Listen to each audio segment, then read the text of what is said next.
work para maayo ning problema nato diri.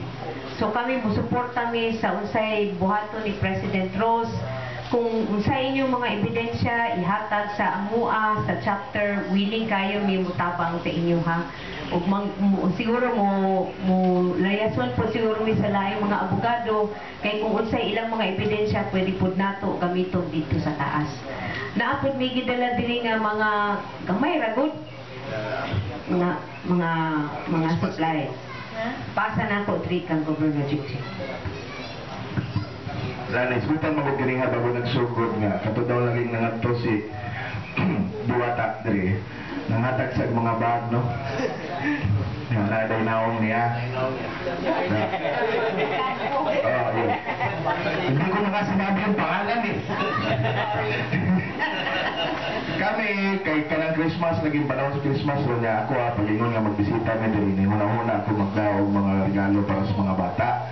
Kay ang nawa man sa ilahang mga eskwelahan ang kauban sa ang gida ang mga school supplies para sa mga kabataan, no, na ay mga kuadya, apis, ballpen, papel o na po mga toiletries para sa mga bata nga gikan sa IDP Davao City nga na ay sabon, toothbrush, toothpaste, labakara, etc. Kining gamay nga kuwan lang Christmas gift para sa mga bata o moingon ko daan katong among mga dala walay mga naong.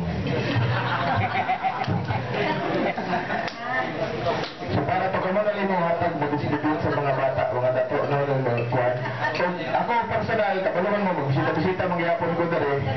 Kung ana pa mo yung mga gustong isang-at direkta lang sa ako, direkta sa ako ang mga amigo.